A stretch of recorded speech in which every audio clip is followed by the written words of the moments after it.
Vous pouvez voir d'autres éléments tels que, si vous voulez, les catégories, n'est-ce pas? On a pris pour le verbe. Il peut être encore plus significatif dans les modes et catégories. Et nous tirons les modes et catégories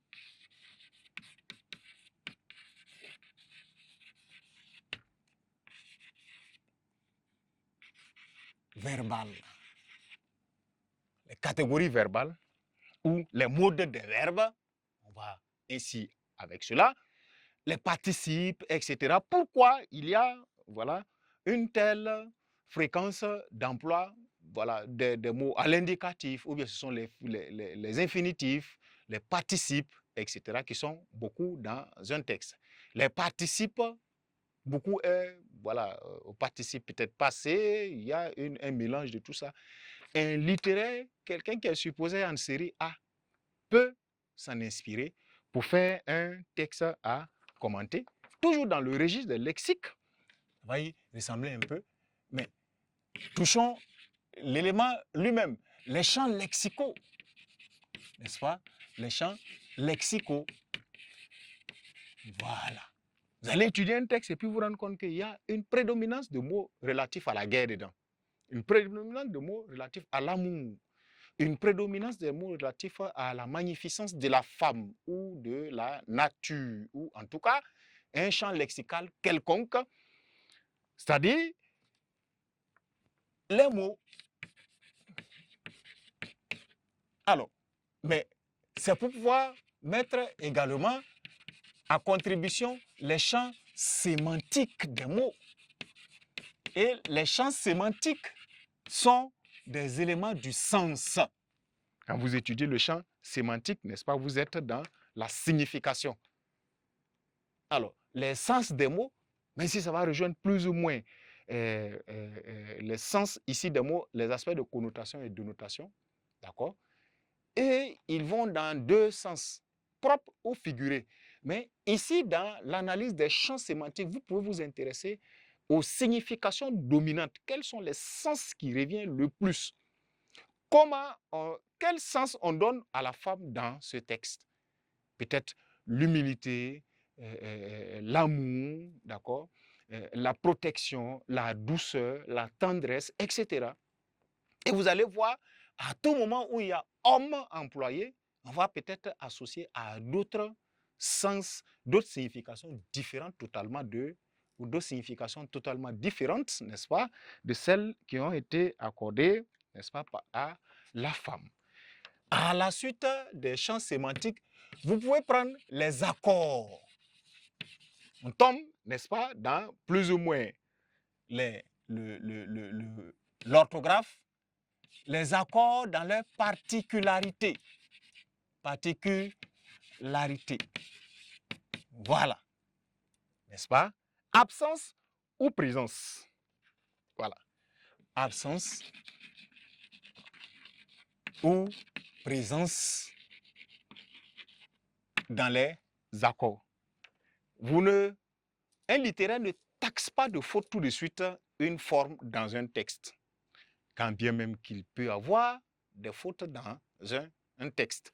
Et cela dit, si le poète crée parfois des fautes expressément, ça a un rôle, c'est de la licence poétique. Il omet par exemple un E à un mot comme encore dans un texte, et peut-être on met une apostrophe et pour faire continuer. Ce n'est pas forcément une faute de frappe, une faute de saisie, mais ces aspects pareils peuvent être rangés ou peuvent se rapprocher un peu des questions d'accord où on décide de mettre E muet ou on ne décide pas de mettre E muet.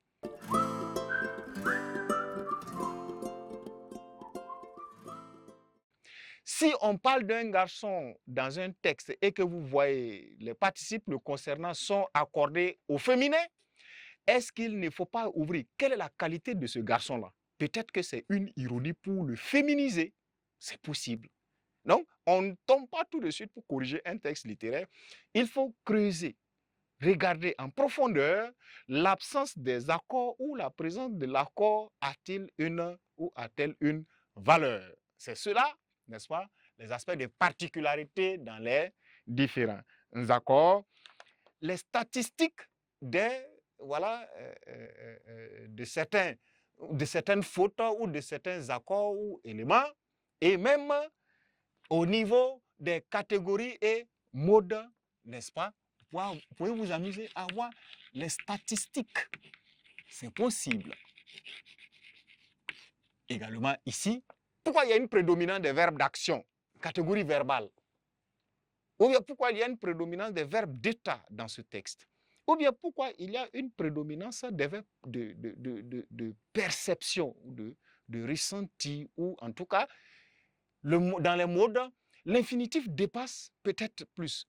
Est-ce qu'il y a un refus de conjugaison ou bien il y a une peur de conjugaison? On prend les éléments en termes de série verbale infinitive.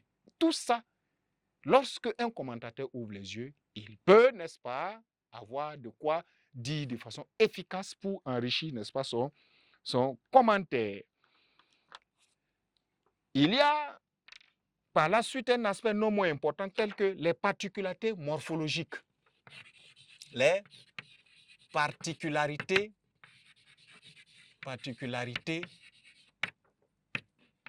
des formes, n'est-ce pas, qu'on appelle morphologie. Les particularités des formes, soit la morphologie, d'accord, sur les mots, on va préciser, sur les mots ou les paragraphes ou strophes ou du texte même. Alors, si vous étudiez un poème qui est dans une cravate, voilà, ou écrit dans la forme d'une colombe, écrit dans la forme d'une bouteille, etc., tout peut avoir une signification d'un point de vue des particularités de forme. Si vous étudiez un texte qui est dans une forme brute, il n'y a pas de tiret, pas d'alinéa, pas de paragraphe, il est long, etc., ça peut exprimer la vigueur, la force, n'est-ce pas, la densité. Tout ça sont des éléments de forme et un littéraire ne s'abstient pas de les exploiter au-delà des figures de style, les aspects morphologiques, soit sur tout le texte entier, soit sur des mots, pourquoi certains mots sont écrits en majuscules au sein des minuscules, ou bien des dispositions de paragraphes. Ouais, les paragraphes ne sont pas peut-être alignés ou bien disposés sous une forme qui donne une pyramide, etc. Ça, ce sont des outils d'analyse de niveau morphologique ou de niveau de forme, soit des mots, soit des paragraphes, des strophes ou, si vous voulez, en tout cas, des textes.